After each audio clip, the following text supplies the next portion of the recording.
Good question, but like what it comes down to is that it's basically their understanding of the language that you're going to be using as well. Oh, okay. Okay, so go ahead. We can do this. Yeah. I just. Is there a way we can make it so it's not doing that? I guess I'll go over there and touch it every once in a while. Okay. So back to your question. Ask it again. How do I know when a person wants?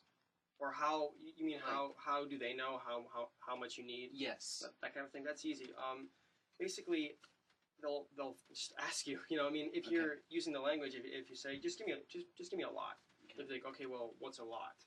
They might need more details too, and then you can say, how many do you have? 10. Give me 8. You know. So it's really basic. If they don't care and you don't care, you just say, just give me all of them, or give me a few of them, or give me a lot of them, give me many of them. You know, they might just go, all right, just take it and give it to you. But they also might take that as being very vague because it's not a definite number. So they say, okay, is many 5 or is many 10? What do you want from me? You know, then you can tell them, well, I want 10, I want 5, I want this.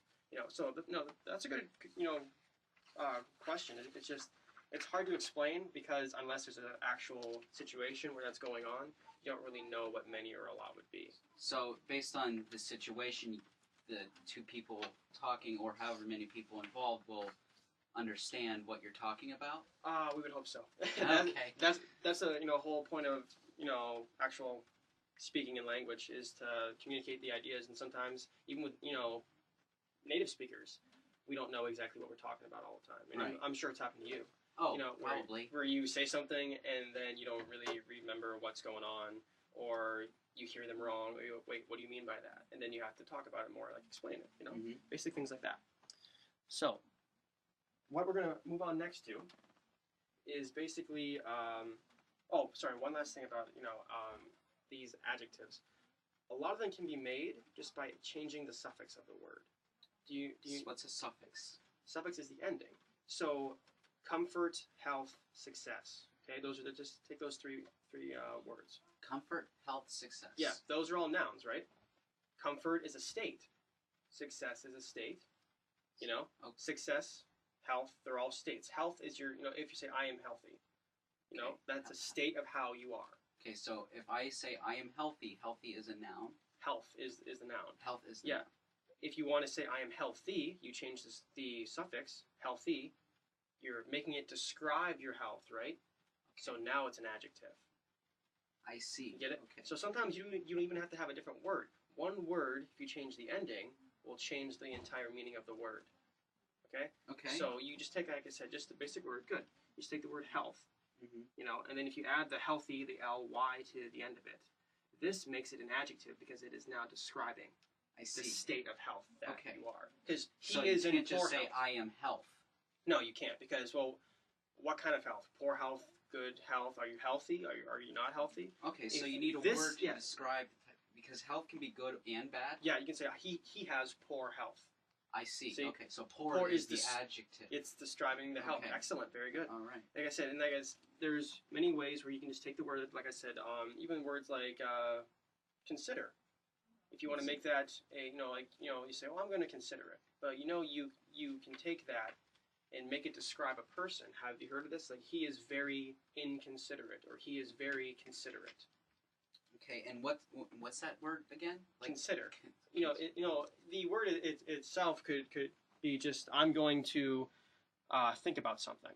You know what I mean? Like, oh, I'll consider it. I'll think about it. Yes. But if you take that word and you add an ate to the end of it, it makes it a state of how that person is. He is a very considerate person. It means he's very thoughtful. It means he's very polite.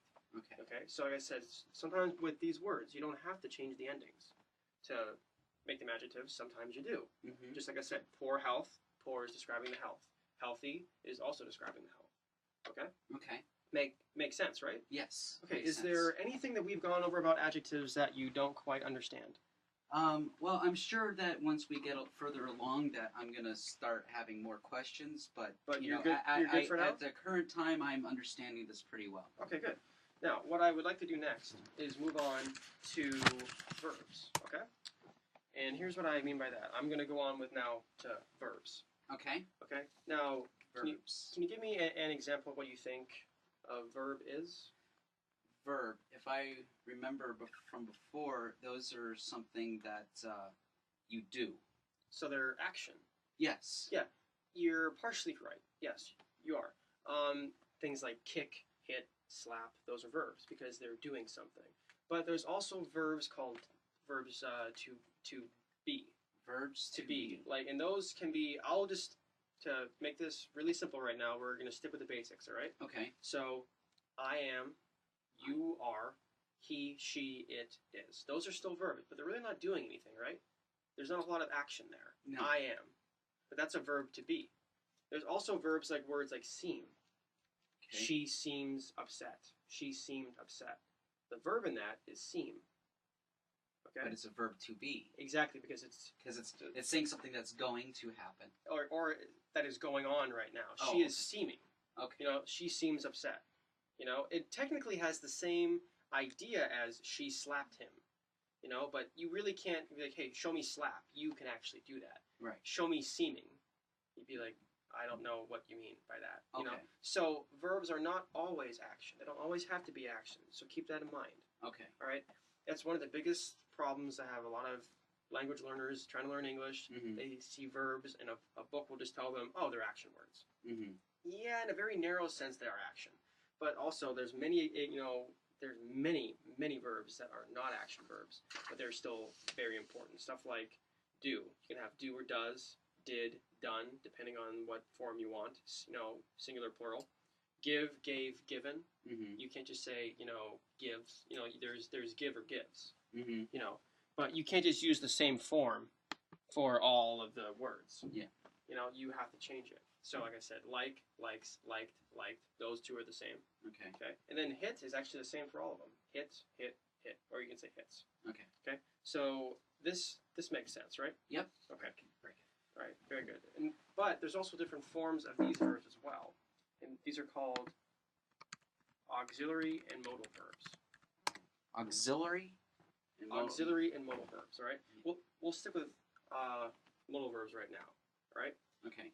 Modal verbs can also talk about, there's difference of these two. There's one set of verbs that are called certainty verbs, or Mhm. or degrees of certainty. Okay. You know, if you say something like, if it's positive, we will, we won't, that can't, mustn't, those are things that there's no doubt, right? Right. To say they won't do that. There is no, well, maybe they will, maybe they won't. No, they said they won't do that, right? Right. There's three basic ones: certainty, probability, and weak. So for certainty, we won't come. We shall come with you. Okay. That means for a fact, right? We Yes. are going to do it. Now, how about for probability? She should be here soon. She should. Okay. Like should. Should is that word that you can put, Okay. should is the more term that's like, yeah, maybe she will, maybe she won't. She's going to show up, Okay. but we're not sure exactly what time. Okay, and that's called a what again? Probability. Probability. Because you're going through what could or could not happen. Okay. Okay? Yes. Okay. And then there's weak though. There's also weak forms like it may never happen. It may never happen. I suppose you could be right. Mm-hmm. You know, instead of saying I suppose you're right, it's like, yeah, you're probably right. I suppose you could be right. That's a little bit weaker. Okay. It's like, yeah, there's a possibility, and I don't even think you are right. I think maybe you possibly could be right. It's a very weak probability.